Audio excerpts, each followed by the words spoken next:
책 읽어주는 남자 법륜 스님의 행복 99페이지 열등감과 우월감은 뿌리가 같다. 우리는 보통 타인과 비교하면서 자신을 판단합니다. 다른 사람보다 조건이 좋으면 우월감을 느끼고 다른 사람보다 조건이 나쁘면 열등감을 느낍니다.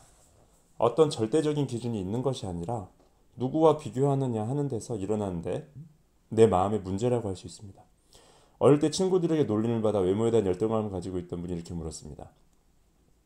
보통 사람보다 얼굴이 조금 큽니다. 얼굴 때문에 놀림도 많이 받았고 이런 상처 때문에 37년 동안을 괴롭고 외롭게 살았습니다. 성격도 예민하고 소심해서 친구도 몇 안 되고 늘 제 외모에 대한 불만으로 밤에 잠도 잘 오지 않습니다. 어떻게 할까요? 제가 되물었습니다. 여기 있는 이 물병이 커요? 작아요? 작은 것 같아요. 물병과 책상을 비교하면 커요? 작아요? 작아요. 물병과 손목시계와 비교하면 커요? 작아요? 커요. 그럼 이 물병 자체만 놓고 보면 커요? 작아요? 보통 아닌가요? 점점점. 우리는 사물을 비교해서 인식하기 때문에 어떤 때는 크다고 인식하고 어떤 때는 작다고 인식하고 어떤 사람은 크다고 인식하고 어떤 사람은 작다고 인식합니다. 그러니 크니 작니, 새 것이니 현 것이니, 잘났느니 못났느니, 늙었느니 젊었느니, 길다느니 짧다느니 하는 것은 존재의 객관적 실제 같지만 사실은 인식의 문제입니다. 얼굴 크기도 누구와 비교하느냐에 따라 인식이 달라지는 것이지 어디서부터 큰 얼굴이고 어디서부터 작은 얼굴인지 정해진 게 없습니다. 마찬가지로 어릴 때 철없는 아이들에게 내 얼굴 참 넓적하고 크다라는 말을 많이 들었던 기억이 아직까지 깊은 상처로 남아서 그 생각에 사로잡혀 있는 것 뿐입니다. 개미집에 수도 없이 모여있는 개미를 보면 그 많은 개미들의 모습이 다 비슷비슷하게 보입니다. 하지만 개미를 한 마리씩 잡아서 아주 정밀한 저울로 무게를 재보면 그 무게가 제각기 다릅니다. 개미 얼굴 크기나 눈 크기도 모두 다를 겁니다. 그렇다면 그중 어떤 개미가 잘생긴 개미고 어떤 개미가 못생긴 개미인가요? 현미경을 확대해서 비교해보면 그 얼굴 모습이 각기 다르겠지만 아마 못생겼다는 이유로 열등감에 빠져 고민하는 개미는 없을 겁니다. 스스로 문제라고 느끼니 문제일 뿐이지 그 생김새의 차이는 아무런 문제도 될 것 없는 다만 서로 다른 생김새에 불과합니다. 열등감이나 우월감은 모두 삶의 기준을 타인에 두고 있다는 공통점이 있습니다. 내 삶을 내가 산다는 주인의식 없이 내 삶을 남과 비교하기 때문에 생겨나는 심리적 현상입니다. 그래서 열등감과 우월감은 뿌리가 같다고 할 수 있습니다. 우리가 볼 때 소위 예쁘고 잘났다는 배우들을 만나보면 오히려 얼굴에 대한 열등감이 더 큽니다.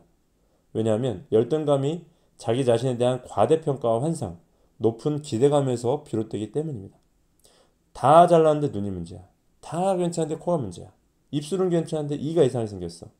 이렇게 외모에 대한 컴플렉스가 보통 사람들보다 오히려 많습니다. 결국 열등감은 어떤 절대적인 기준에 미달해서 느끼는 것이 아니고 스스로 세워놓은 기대치에 미치지 못해 생기는 괴로움입니다. 이 세상에는 열등한 존재도 우월한 존재도 없습니다. 존재는 서로 다를 뿐입니다. 예를 들어 보통 사람 20명을 뽑아서 그 사람이 가진 모든 것에 대해 점수를 매긴다고 가정해 봅시다. 키나 몸무게가 많이 나가는 순서, 눈이나 입이 큰 순서, 팔이나 손가락이 긴 순서를 매기고 또 누가 더 달리기를 잘하나, 멀리 뛰기를 잘하나, 요리를 잘하나 등으로 순서를 매긴다면 다양한 순위가 나옵니다. 20명에게 한 1000개쯤의 질문을 하고 점수를 매겨서 평균을 내어보면 그 평균 점수가 비슷하게 나옵니다. 이것은 모든 사람이 각각 다르지만 전체적으로 보면 서로 비슷하다는 것을 의미합니다. 그런데 어떤 시대나 상황, 조건에서는 이 중에 몇 개만 가지고 등수를 매깁니다. 조선시대 과거 시험에서는 오직 문장을 잘 쓰는 것으로 점수를 매겼어요. 그런데 현대사회에서는 노래 잘하고 춤 잘 추는 것도 굉장한 능력으로 인정받습니다. 50년 전에 태어났으면 공 잘 던지는 것이 아무 쓸모가 없었겠지만 지금은 야구선수로 활약해서 엄청나게 큰 돈을 법니다. 이처럼 능력이라는 것도 시대에 따라 무엇을 평가 기준을 삼느냐에 따라 달라지는 겁니다. 열등의식이 허상임을 알아야 열등의식에서 벗어날 수 있습니다. 가령 신체장애는 열등한 것이 아니라 불편한 것일 뿐이에요. 팔이 하나 없는 것은 다만 불편할 뿐이라는 생각을 하면 의술을 해서 편리한 방향으로 극복하면 됩니다. 존재는 다만 다를 뿐이라는 것을 알아서 주어진 상황을 긍정적으로 받아들이는 것이 열등감과 우월감을 넘어 행복으로 가는 첫 걸음입니다. 만약 스님이라면 혼자 사는 사람으로 자기 정체성을 삼아야지 자꾸 결혼한 사람과 비교하면 스스로가 열등해집니다. 스님과 결혼한 사람을 부러워한다는 것은 자신의 승려 생활에 만족하지 못한다는 말과 같습니다. 제가 출가를 하지 않았다면 이렇게 자유롭게 강의를 하러 다닐 수 없겠지요. 혼자 살기 때문에 가능한 것들이 참 많습니다. 앞으로 나는 이것도 아니고 저것도 아니고 도대체 뭔가 하고 자괴감이 들 때는 나는 이것도 되고 저것도 된다고 바꿔 생각해 보세요. 자기가 가진 조건을 긍정적으로 바라볼 때 일도 더 잘 풀리고 자기 삶도 더 당당하게 살 수 있습니다.